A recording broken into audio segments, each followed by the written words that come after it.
Visa প্রক্রিয়াকরণ ফি বাড়ালো ভারত। খুলনা বিভাগের 3টি সহ 4 জেলায় ডিলার নিয়োগ দেবে টিসিবি, আবেদনপত্র আহ্বান। অর্থবছরের প্রথমার্ধের মুদ্রানীতিতে সুদহার অপরিবর্তিত, কমল বেসরকারি ঋণ প্রবৃদ্ধির লক্ষ্যমাত্রা। আরেকটি 1-11 অস্বাভাবিক নয়, মন্তব্য মির্জা ফখরুলের। প্রথমবারের মতো জাতীয় বহুমাত্রিক দারিদ্র্য সূচক প্রকাশ, দারিদ্র্য হার সবচেয়ে কম খুলনা বিভাগে। দর্শক, গ্রামের কাগজের সকালের খবরে আপনাকে স্বাগত। শুনছিলেন প্রধান শিরোনাম, এছাড়াও রয়েছে রাশিফল। এবার চলুন যাওয়া যাক মূল আয়োজনে। ভিসা প্রক্রিয়াকরণ ফি বাড়াচ্ছে ভারত। নতুন ফি নির্ধারণ করা হয়েছে 1500 টাকা। এই বর্ধিত ভিসা ফি আগামী 10 আগস্ট থেকে প্রযোজ্য হবে বলে জানিয়েছে ইন্ডিয়ান ভিসা অ্যাপ্লিকেশন সেন্টার। এর আগে ভারতের ভিসার জন্য আবেদন ফি ছিল 800 টাকা। আইভ্যাক এক বিজ্ঞপ্তিতে জানায়, বিগত বছরগুলোতে উপকরণ ও পরিচালন ব্যয় উল্লেখযোগ্যভাবে প্রবৃদ্ধির পরিপ্রেক্ষিতে বাংলাদেশে ভারতীয় ভিসা আবেদন কেন্দ্রে জমা দেওয়া আবেদনের জন্য ভিসা প্রসেসিং ফি আগামী 10 আগস্ট থেকে সংশোধন করে 1500 টাকা করা হবে। এই প্রসেসিং ফি ভিসা আবেদন পরিচালনার সুবিধার্থে আইভিএসি কর্তৃক আরোপিত একটি সার্ভিস চার্জ। আইভ্যাক আরও জানায়, 2018 সালের পর ভিসা প্রসেসিং ফি এই প্রথম সংশোধন করা হলো এবং সেবার মান ও অবকাঠামোগত উন্নতি অব্যাহত রাখতে এটি প্রয়োজনীয়। ভর্তুকি মূল্যে নির্দিষ্ট পণ্য বিক্রির লক্ষ্যে দেশের 4 জেলায় ডিলার নিয়োগ দিচ্ছে trading corporation of Bangladesh TCB. Dealer হতে আগ্রহীদের কাছ থেকে অনলাইনে আবেদনপত্র আহ্বান করেছে সরকারি এই বিপণন সংস্থা। বৃহস্পতিবার এক তথ্য বিবরণীতে একথা জানানো হয়েছে। এতে বলা হয়, খুলনা, বাগেরহাট, মাগুরা ও ময়মনসিংহ জেলার নির্ধারিত উপজেলার ওয়ার্ড, ইউনিয়ন বা পৌরসভার জন্য ডিলার নিয়োগ করা হবে।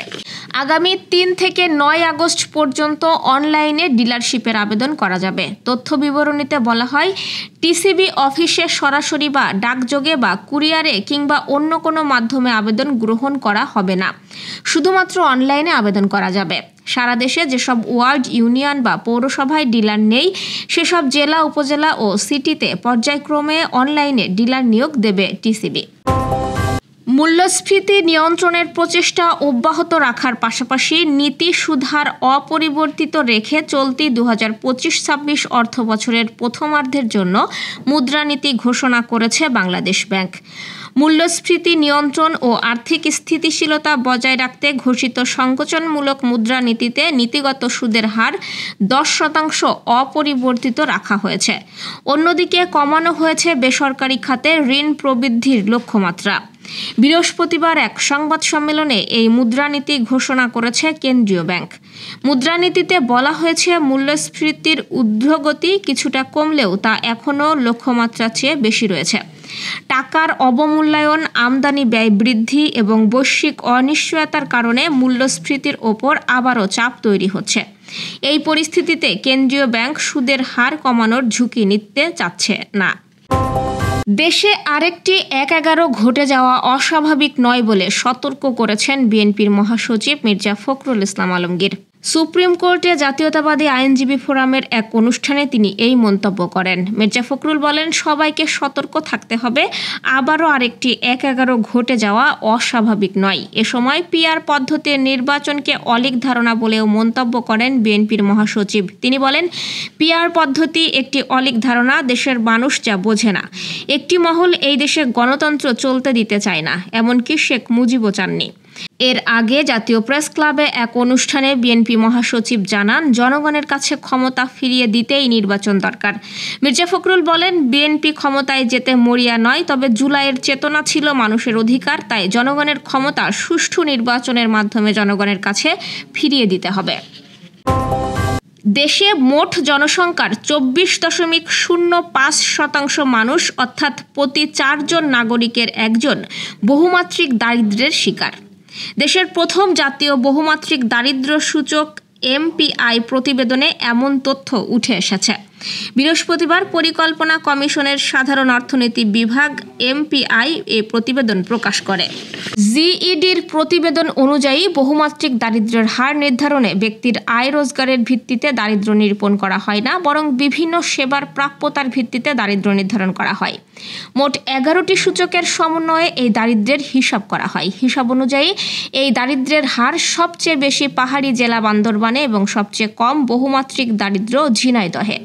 তবে অনেক পুরানো উপাত্তের ভিত্তিতে এই দারিদ্র্য হিসাব করেছে জিইডি। যে 11টি সূচকের উপর ভিত্তি করে বহুমাত্রিক দারিদ্র্য নিরূপণ করা হয়েছে সেগুলো হচ্ছে বিদ্যুতের প্রাপ্যতা, স্যানিটেশন, পানির প্রাপ্যতা, আবাসনের মান, রান্নার জ্বালানির প্রাপ্যতা, সম্পদের প্রাপ্যতা, ইন্টারনেট সংযোগ, বিদ্যালয়ে শিশুদের উপস্থিতির হার, শিশুদের শিক্ষাকালের ব্যাপ্তি, পুষ্টি এবং প্রজনন স্বাস্থ্যসেবা। প্রতিবেদনে দেখা গেছে বহুমাত্রিক দারিদ্র্যের হার সবচেয়ে বেশি সিলেট বিভাগে এবং সবচেয়ে কম খুলনা বিভাগে। বয়সভিত্তিক হিসাবে দেখা গেছে প্রাপ্ত বয়স্কদের তুলনায় শিশুদের মধ্যে বহুমাত্রিক দারিদ্র্যের হার বেশি।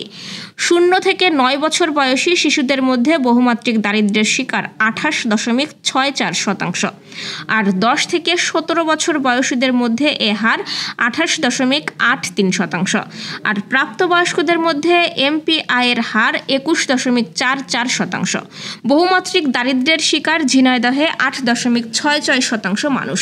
এরপরে শীর্ষ 10 জেলাগুলোর মধ্যে যথাক্রমে ঢাকায় 9.19, গাজীপুরে 9.63, যশোরে 10.58, মেহেরপুরে 11.08, কুষ্টিয়ায় 12.22, চুয়াডাঙ্গায় 13.51, মানিকগঞ্জে 14.07, ফেনীতে 14% এবং দিনাজপুরে 14.62% বহুমাত্রিক দারিদ্র্য রয়েছে বলে জানিয়েছে জিইডি। এ পর্যায়ে জেনে নিব কেমন যাবে আপনার আজকের দিন, অর্থাৎ 1 আগস্টের রাশিফল। মেষ রাশি, কুসঙ্গ থেকে দূরে থাকুন, লোকে দুর্বলতার সুযোগ নিতে পারে আজ। বৃষ রাশি, বাতের যন্ত্রণা বাড়তে পারে, কাজের ব্যাপারে ভালো যোগাযোগ হওয়ার সম্ভাবনা রয়েছে। মিথুন রাশি, ভ্রমণের জন্য আজ খরচ বাড়তে পারে, কোনো উঁচু স্থান থেকে পড়ে যেতে পারেন, তাই সাবধানে চলাচল করুন। কর্কট রাশির, বাড়িতে চুরির আশঙ্কা রয়েছে, সুতরাং সাবধান থাকুন এবং দাম্পত্য কলহ নিয়ে যন্ত্রণা বাড়বে। সিংহ রাশি, চাকরির স্থানে উন্নতির সুযোগ আসতে পারে এবং ব্যবসায়ে মহাজনের সঙ্গে তর্কর সম্ভাবনা প্রবল। কন্যা রাশি, কাজের চাপ আজ বাড়তে পারে, শারীরিক কষ্টের কারণে কাজের সময়ও নষ্ট হওয়ার সম্ভাবনা রয়েছে। তুলা রাশির, ব্যয় বাড়তে পারে আজ এবং দুর্ঘটনা থেকে সাবধান থাকা দরকার, কারণ দুর্ঘটনার যোগ আছে। বৃশ্চিক রাশি, কাজের ব্যাপারে উদ্যোগী হন এবং সামাজিক সম্মান বৃদ্ধি পাবে আজ। ধনু রাশির, গান বাজনার প্রতি আগ্রহ বাড়তে পারে, কোনো আত্মীয়কে নিয়ে বিবাদও জড়িয়ে পড়তে পারেন আজ। মকর রাশির, রক্তচাপের ব্যাপারে একটু সাবধানে থাকুন এবং অশান্তি থেকে দূরে থাকাও আপনার জন্য আজ শ্রেয় হবে। কুম্ভ রাশি, চিকিৎসার খরচ বাড়তে পারে এবং সঙ্গীতে সাফল্য পেতে পারেন। মীন রাশি, গাড়ি সাবধানে চালান এবং অর্শজাতীয় রোগ বাড়ার সম্ভাবনা আজ প্রবল। দর্শক, এই ছিল এখনকার আয়োজন। আগামীকাল ঠিক একই সময়ে সকালের খবর ও আপনার রাশিফল দেখতে ও জানতে চোখ রাখুন গ্রামের কাগজের ইউটিউব চ্যানেল ও ফেসবুক পেজে। আর প্রতিদিনের খবরের আপডেট পেতে গ্রামের কাগজের ইউটিউব চ্যানেল সাবস্ক্রাইব এবং ফেসবুক পেজ ফলো করে রাখতে ভুলবেন না।